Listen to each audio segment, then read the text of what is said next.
So the brand new 2D Mario game, Super Mario Wonder, is finally out, and in this video I'm going to review the game itself, obviously, highlighting all of the shiny new features and changes made from the previous Mario games, in addition to my thoughts on the game in its entirety, and of course determine whether or not a true Mario fan will love the experience. And with that being said, let's dive right in, starting with one of the biggest new and improved parts of this game, which is the characters. So something you may or may not have noticed almost immediately is that this is the first game without Charles Martinet voicing our beloved titular character and said character's twin brother. Charles has been replaced by the wonderfully talented Kevin Afghani, who you may have recognized as the voice of a surprising amount of Nintendo commercials, but honestly you might have been hard-pressed to even notice right away because Kevin did an absolutely amazing job. And speaking of new voice actors, we all know that Daisy and 4 Yoshis are brand new playable characters in this game, and aside from that we have Nabbit, Blue and Yellow Toad, Toadette, Peach, and of course the Super Mario Brothers themselves. Now, while Daisy and all of the aforementioned characters are playable, not all are created equal, as the more human-like characters are the only ones who you will be able to play the game with in the classic mode, and are also the only ones who are able to use any and all of the power-ups in the game that aren't named the Wonder Flower. So while if you just want to experience the game without taking any damage or using any of the shiny new power-ups, the Yoshis and Nabbit are the best way to just experience the game in that fashion, while if you want to see all of the exciting new power-ups and play the game as intended, I guess, the Toads, Princesses, and Plumbers are the way to go. Moving on to the super complex and heart-wrenching story, unlike in practically every Mario 2D platformer in existence that I can think of right now, this game kicks off in the Flower Kingdom instead of the typical Mushroom Kingdom, giving us a quick little cinematic that introduces our companion for this game, Prince Florian, and shows off the fact that Bowser merges with Prince Florian's castle and gains some insane powers from a magical flower called the Wonder Flower. Now, within the very first level, we are shown a variety of differences, setting this game apart from its predecessors, with the first of many changes being the brand new elephant fruit that was essentially the face of all the promo material for this game, in addition to the Wonder Flower that makes everything going on in the levels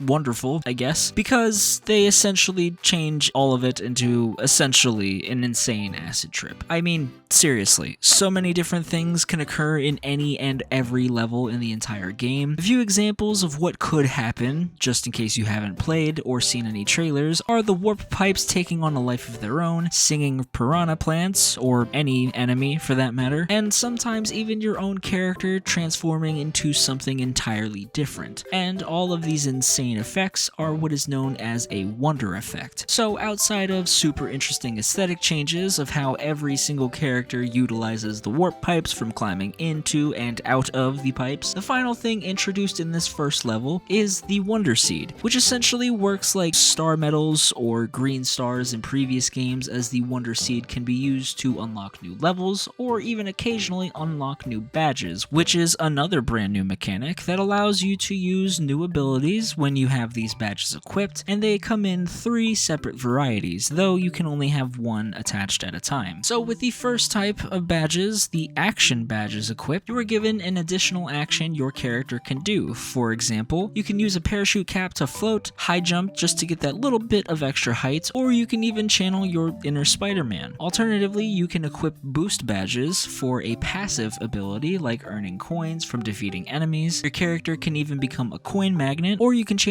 all of the power-ups available on the entire level to just one specific power-up. And finally, the third type of badge you can equip is an expert badge. From what I understand, these badges are more just to give yourself an extra challenge more than anything useful per se, because the effects of these badges can be anything like constantly jumping, dashing constantly, or even being completely invisible so not even the enemies can see you, which at first sounds like a completely busted and very useful badge until you see it in action and lose where your character is entirely. But that aside, after heading to the very first castle, Super Mario Wonder shows right out of the gate that most boss fights are going to be fairly unique, as Bowser Jr. is infused with some of Bowser Sr.'s wonder powers, and the first battle with Bowser Jr. was fairly interesting because not only was his entire wonder design very unique and pretty cool, if I'm going to be honest, but also with Bowser Jr. having new abilities such as changing the sizes of both himself and my own character, it showed me almost instantly that all of the boss fights in this game would be as unique as I was hoping for, given everything that this game has to offer. But unfortunately, like with most boss fights of the 2D platforming Mario games, it's about as far as it gets.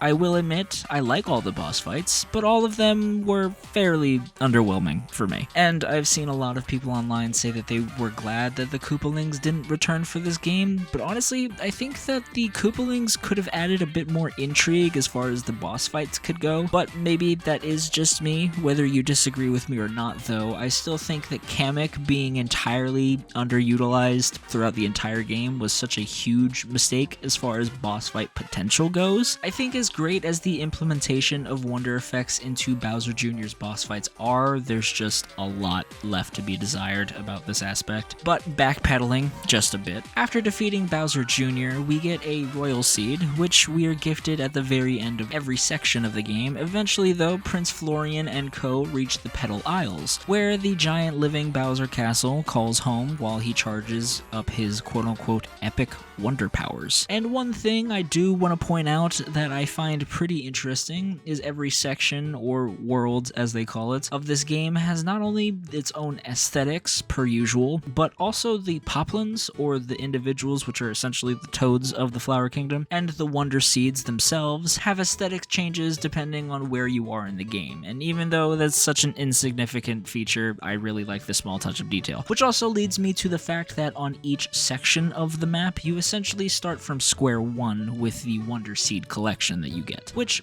I think is pretty cool, because it means that you can't steamroll through the entire game with the seeds you get from earlier levels like I was anticipating, but traversing through the entire game. Another thing I do want to highlight is the designs of all of the enemies. I honestly don't think I've gone through a single Mario game with almost never seeing a stereotypical Mario enemy. Like, going through the entire game, Koopas, Goombas, and Bullet Bills almost never showed up. The variety of enemies in this game are absolutely incredible, and none of them are particularly bad to me. Like, every other enemy is super interesting one way or another, and I'm not gonna go through each and every one of them, but just know, overall, I think they all are, like, a solid 10 out of 10. And speaking of unique designs, let's get into the new power-ups introduced in this game, starting with the iconic elephant fruit that allows you to use your character's trunk as an attack similarly to the raccoon tail from previous games, but the trunk can also collect water, which will give you additional coins from growing flowers, in addition to growing some of these like little weird wonder flower things. Outside of that, and obviously being transformed into an elephant, there's not much else going on. The second new power-up introduced is the Bubble Flower, which gives the user the ability to shoot bubbles, which honestly, as simple as the mechanic is, it's pretty OP, as it easily defeats most enemies. But my favorite brand new power-up by far is the Drill Mushroom. When used, it gives your character the ability to drill through not only the ground, but also the ceiling to not only reach new places, but also avoid enemies altogether if you so desire.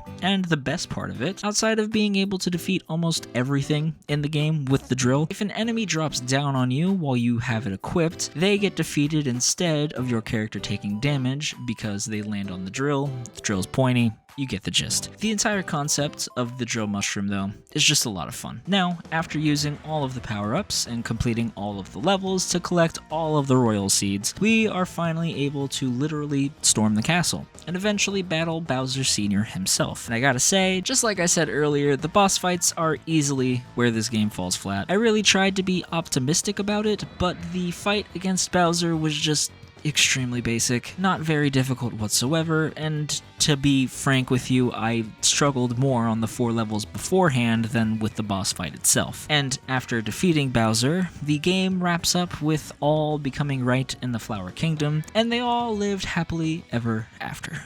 No, seriously. one of those little flower things literally said that at the end of the game, which I thought was hilarious. But overall, I think that Super Mario Wonder is easily one of the best Mario games I've ever played, and probably my favorite 2D Mario, period. I don't know if that's too soon. From the aesthetics of the game to how fun and free, and even how chaotic and creative every single level was thanks to the Wonder effects, it was an all-around blast from beginning to end. And not to mention the diversity of the enemies and how unique each and every one of them were. Everything about this game was absolutely beautiful and literally made this game impossible to put down. I honestly don't think I've beaten a game this quickly since Fire Emblem Three Houses. Like, it literally took me 2 days. But outside of the boss fights, the only other issue I have about this game is I'm not entirely sure if it's worth the $60 price tag. I will say I don't regret paying full price, but you could hypothetically wait until it goes on sale and not really miss out on much. At least